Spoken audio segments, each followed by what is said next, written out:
Apa sampai kebagian semuanya nih. Kita ruangnya cuma satu di rumah. Tapi kalau di sini. Assalamualaikum warahmatullahi wabarakatuh. Selamat berjumpa lagi dengan kami tim Padepokan Putra Bengawan Majelis Al-Husaini Sukoharjo, yang mana dalam kesempatan kali ini tim Padepokan Putra Bengawan kedatangan tamu senior dari tim Padepokan Sapu Jagat Bekasi. Beliau adalah Gus Yudi. Alhamdulillah, mudah-mudahan ini mendapatkan berkah tersendiri. Kami selaku tim Padepokan Putra Bengawan Majelis Al-Husaini Sukoharjo sangat bersyukur dan berterima kasih atas kedatangan beliau, Gus Yudi. Mudah-mudahan ini menjadi berkah tersendiri untuk kami semua tim Padepokan Putra Bengawan, untuk saling memberi nasihat untuk kami semua tim Padepokan Putra Bengawan. Beliau adalah Gus Yudi, anggota tim Padepokan Sapu Jagat Bekasi, di bawah pimpinan Ketua Tim Padepokan Sapu Jagat Gus Agung. Mudah-mudahan nasihat-nasihat dan tausiah dari beliau Gus Yudi untuk tim Padepokan Putra Bengawan semakin menambah wawasan, semakin bersemangat, istiqomah menjalankan amaliyah dari beliau.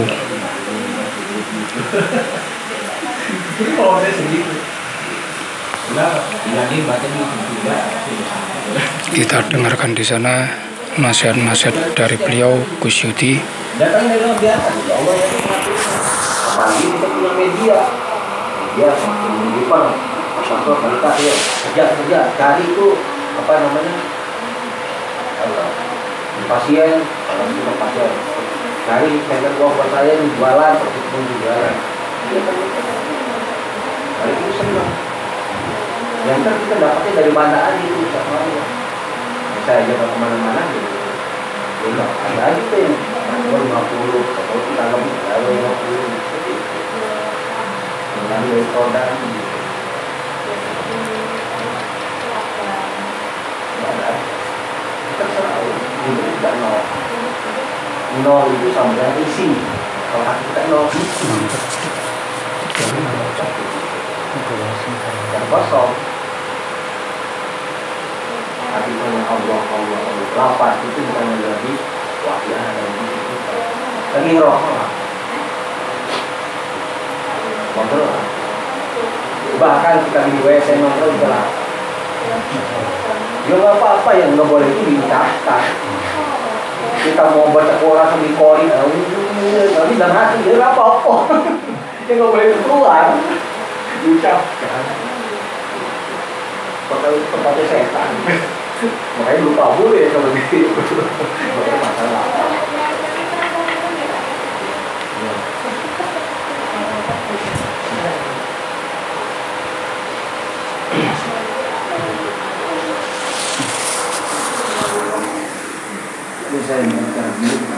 Ada di sana Sohibul Bait, yaitu Mas Trianto, ada Mas Dul, Mas Selamat,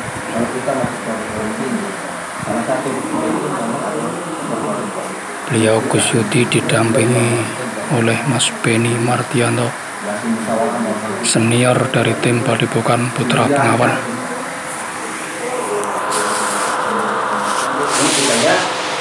Nggak tahu kenapa kita tidak aropa nafkah, aropa roh. Kalau orang tahu ya tahu sendiri, seperti jalan itu aja amalnya.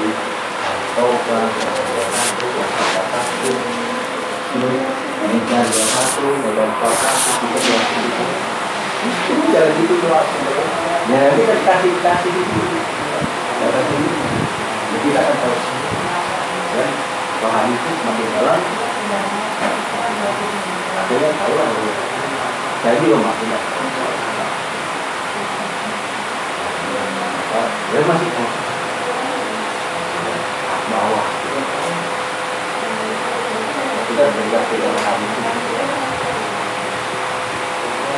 Kita belum bertanya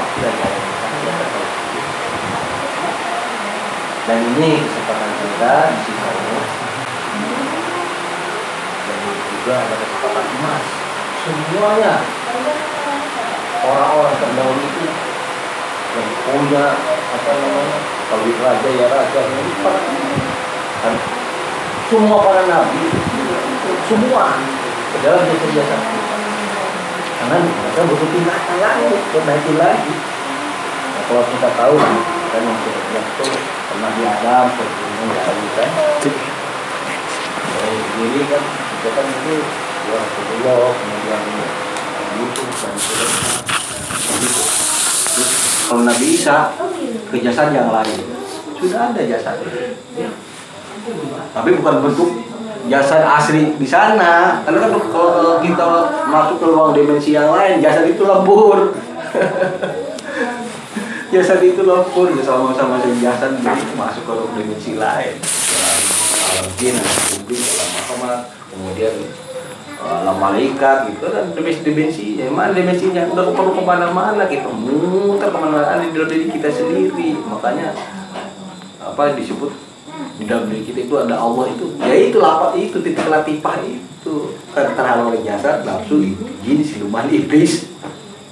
Dari itu triliunan. Kita harus menemui semua itu. Dan cara apa? Ya itu amalia itu sudah dirangkum dari zaman Nabi Adam sampai sekarang kumpul semua. Sudah akhir zaman.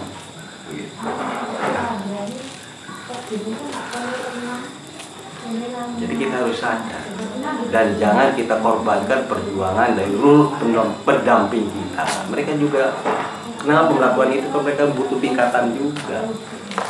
Gitu. Ada yang mengantar dari sini sampai sana, kita sampai sana dia naik tingkatan. Kita di sana misalkan sudah selesai beda lagi.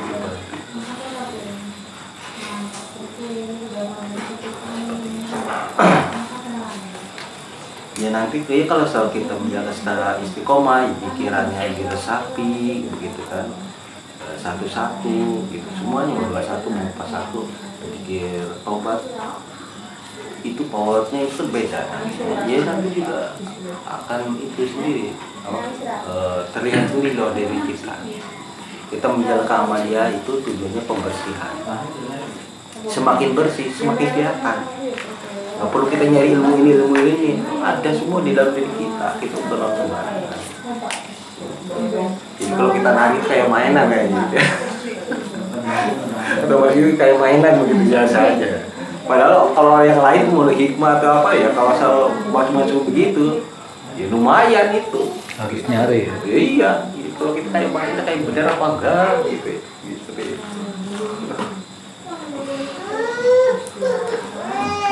Semakin menjalankan amalia fokus, ya mungkin ya kita itu nggak langsung enak bikin itu. Sama saya juga ya merasakan enak itu artinya nggak langsung enak begitu. Artinya kita kalau bikin itu enak gitu kan. Kenapa tidak terasa enak? Karena masih banyak jin siluman iblis yang berada di dalam diri. Kita hancurkan dengan kalau semakin berkurang semakin enak nanti pikirnya. Powernya semakin kuat. Itu bisa kita rasakan sendiri, nggak perlu apa-apa. Makanya kadang kita itu amalnya kok didiemin deh. Maksud kita praktek aja, gitu nggak perlu teori.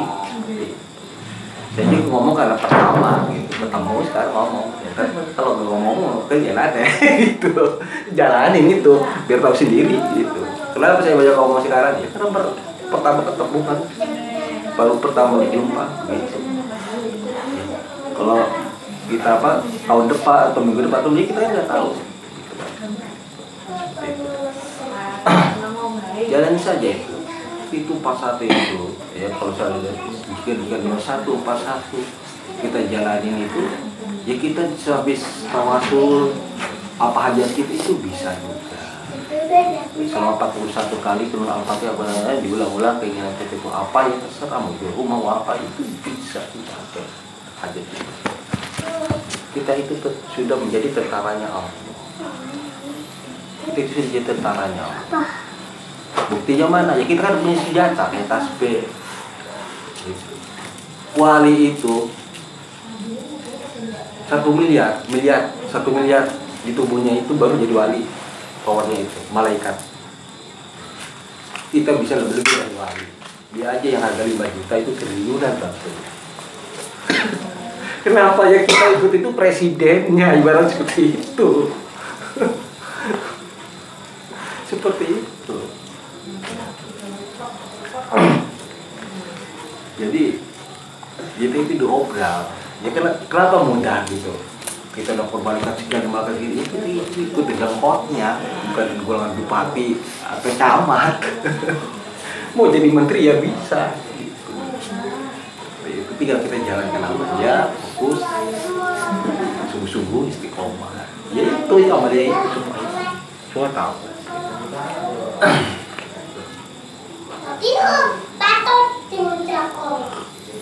Nah kalau masalah dunia sering ketakutan, ya ikut sudah dinas. Itulah penyakit akhir zaman itu wahyu.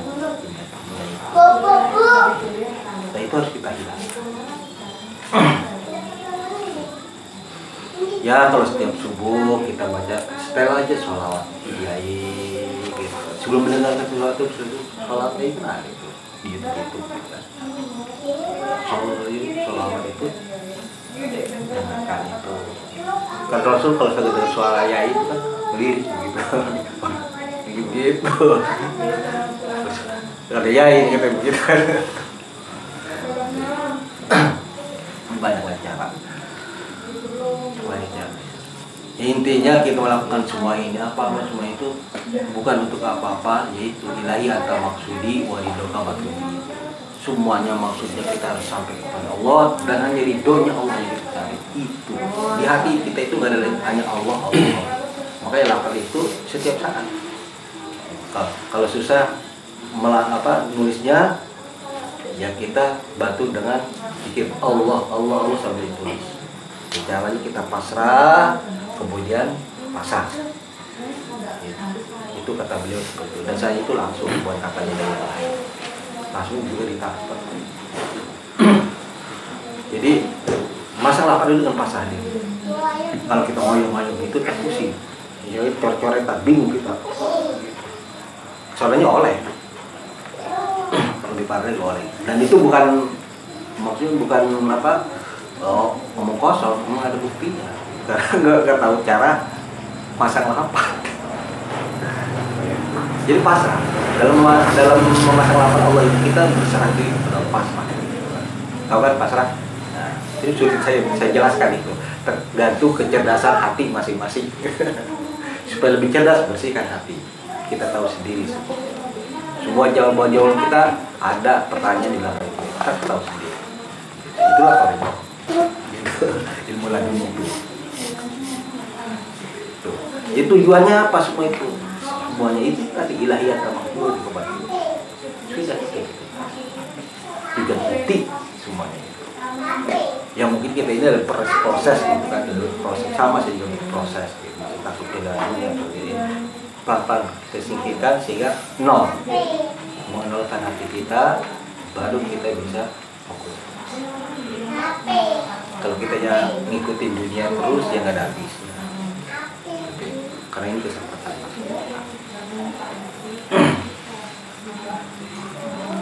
Ya sudah dimulai. Nanti kita ngobrol lagi setelah selesai kan.